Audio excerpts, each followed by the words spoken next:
Hello everybody, Bob Password here, and in today's video, I'm going to be reviewing or talking about a few things that I think Halo 5 needs or should change.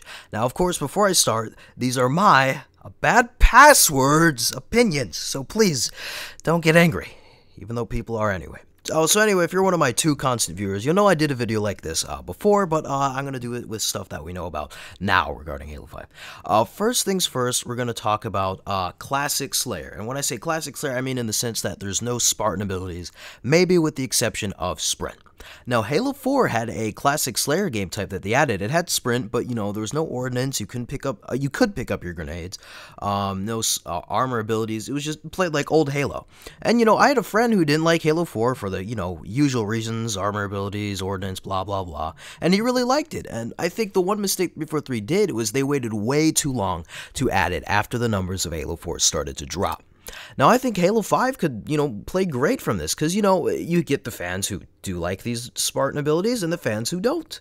I like both, but of course I'd like to play some old Halo, just put Sprint in there and have the regular maps, and yeah, they could play great. And if at the least, if they don't put it in, at least put it in custom games, turn on and off the Spartan abilities. I mean, it just allows people to play the way they want to, and, in the end, we should let people, have that to a degree.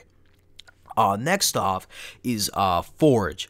We've all been on a big map on Forge, on Halo 4 or H2A, and we come out and there it is, generating lighting, just spinning around in the middle of your screen for about 30 to 60 seconds, and it's so annoying. What I think is that Halo 5 should have a feature to turn it on and off, because why not? Halo 3 and Reach were a testament to the fact that, maps could look good without this dynamic lighting feature. And I think in Halo 4 and H2A, some maps would look better without it, because, maybe the map gets too dark or the shadows just aren't right. As well, I remember a few years ago when they announced the dynamic lighting feature at a convention for Halo, when they were showing off the Halo 4 Forge mode, it was cool, it's unique, it really is, but, nobody really wants that. I don't want to be rude, but you don't go into a forum section and someone says, Halo really needs a gosh darn dynamic lighting system or something like that. It is cool, don't get me wrong, but it's just not something people really want. So, I mean, what negative could come out of turning it on or off, It's just another layer of customization you can get for people to perceive the maps you want and the maps you make. Something like that. Next off, and people are a bit iffy on this, is playable elites. Now, we've all experienced their bad hitboxes in Halo 3, trying to shoot them in the back of the head, dear God. They were better in Reach, and they were somewhat in multiplayer, not completely.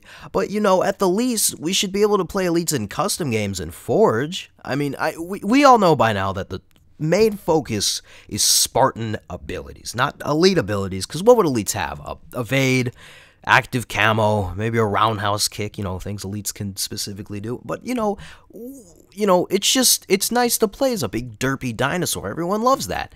It was gone in Halo 4, but why can't we do that now? If it's not in matchmaking, then who's getting affected? And of course, there are machinimators out there. People still make machinima. There are still good machinimas.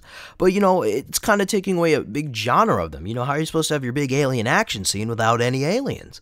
It just kind of takes away a big genre of machinimas and what people can make. Okay, our next topic is armor customization, and boy does this get me rattled.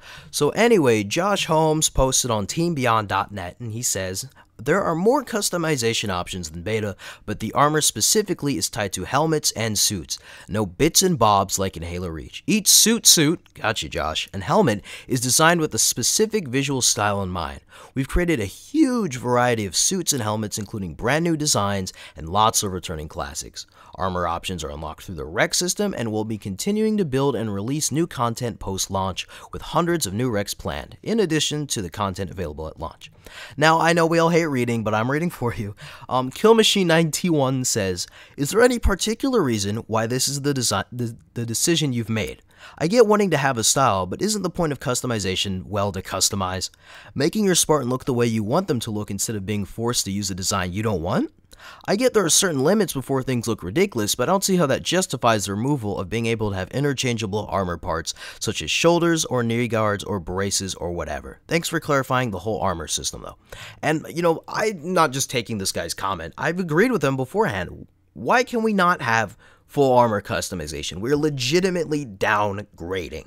Halo 4 had lots of armor, most armor to date. Halo Reach had lots of armor. You could customize those things. So why is it that we cannot customize? This is silly. We're downgrading. And in Halo Reach, most people, armor got redundant after a while. It had a lot, but not a lot. And essentially what I mean is after a while, everyone had either the big knife shoulder, a Mills helmet, the robot arm, inclement weather, or George's chest. And, it got redundant. It's just the big armor, essentially. And I can pretty sure that in Halo 5, there's going to be lots of armor where people say, that's cool, that is cool. And lots of people are going to agree on it. And a lot of people are going to wear those armors. And it's the fact that we can only customize our helmet, our visor, and our body, or chest, or whatever, which includes our arms, chest, and legs, all in one, it's ridiculous. It takes away variety, and it's going to look a bit more redundant when it comes to Spartans. This is their chance to, make, almost every Spartan look completely unique, but no, we're downgrading. Why is that? That is a ridiculous thing. I know they have like a standard to set, and they want everyone to look good for whatever reason, but it's ridiculous. It's taking away something that Halo is known for, and that's customization, and they're limiting that, and it's really ridiculous. Gotta breathe before I yell in the mic. And that is the end of this video. Like I said before though, 343 is without a doubt listening to feedback, because after the Halo 5 beta, they said they're going to do a whole bunch of things, and I was kind of blown away by how many things they said they're going to implement or fix, add or change, remove. So without a doubt, they are listening to feedback. So if we don't speak up as a community, they don't know what we want as a developer.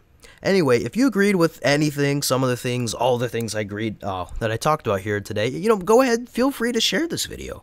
Increase the chances of someone at 343 with enough power to do something about it. Anyway, as always, thanks for watching and have a great day.